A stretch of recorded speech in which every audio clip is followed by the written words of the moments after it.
Hey, greetings from Caring for the Heart Restoration.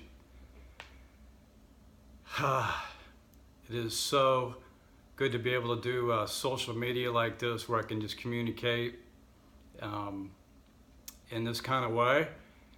There's so many people out there that I would love to be able to sit down with, financial prayer supporters like you, and just kind of tell you what's going on with Jesus, our ministry, our family, etc. So here's the second best way.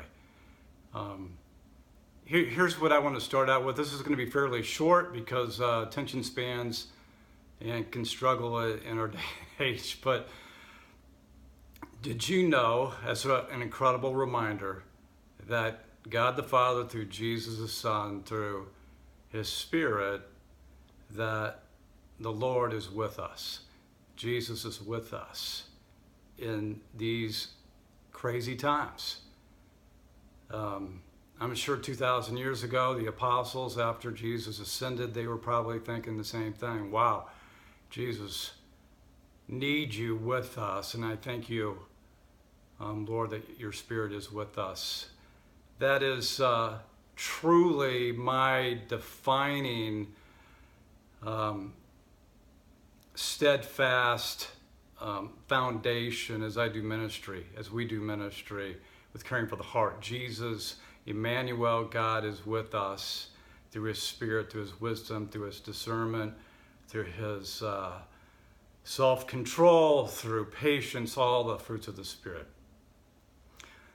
40 years ago, I was sitting in the library in Edmonton, Alberta, at a college. It was a North American Baptist college, and it was on the outer skirts of Edmonton. And I would go to the library, and here's what I would do. I would go and sit there and read magazines about marriage and family.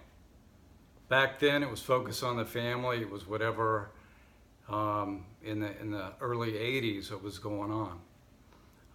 Recently, I happened to pick up a Reader's Digest that was, the issue was November 1982. The article was New Rules for Marriage. Now back then, it was saying for the last 20 years, everything is shifting, workforce, women in the workforce, the economy, this whole new morality thing that's going on. And after I read that article over the weekend, I just sat and reflected about the last 40 years. And it goes without saying that we need Jesus more than ever. Without Jesus in a marriage and a family, there's going to be no forgiveness. There's going to be no willingness to change. There's going to be this natural self-interest, which is so a part of us being daughters and sons of Adam and Eve. And so there's just a selfishness from our human nature, right? That it's so sad, I'll be honest with you.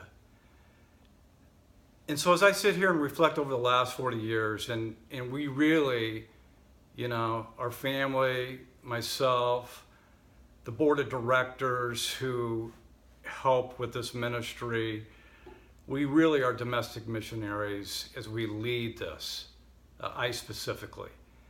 And the thing that the Lord is sharing with me, at age 54, it's basically one word. And here's the word. Let me just share a bit about the word. It's called go. I could sit in my facility, and we have a wonderful facility in Kansas City, okay? But there are some couples and some families that are not going to be able to come to Kansas City for help.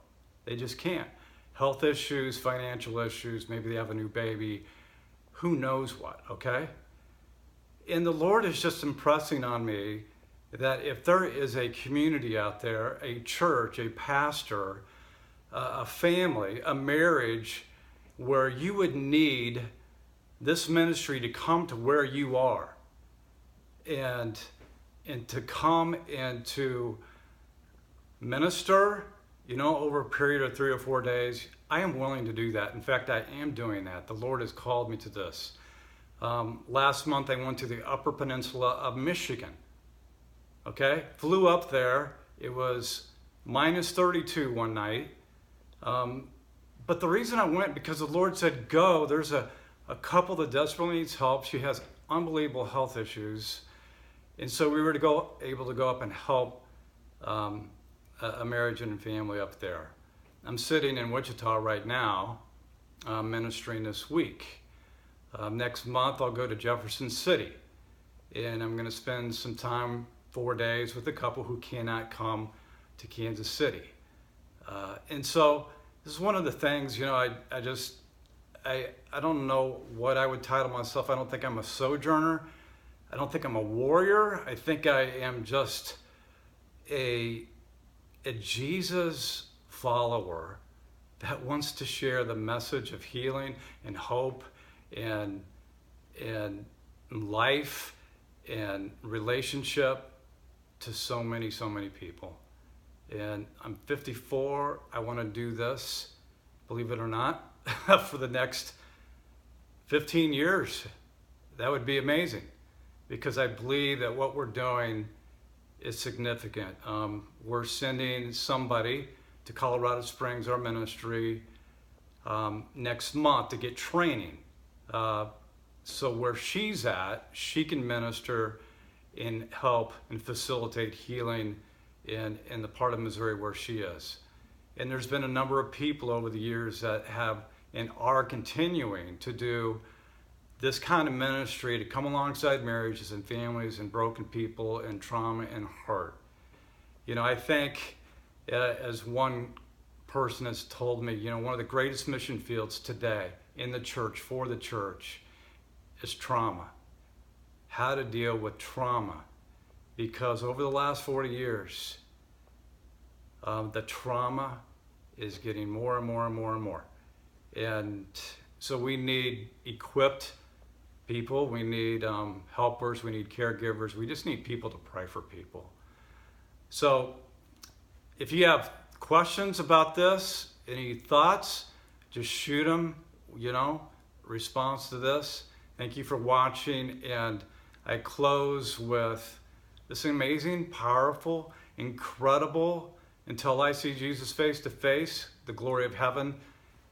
Jesus, you are with us.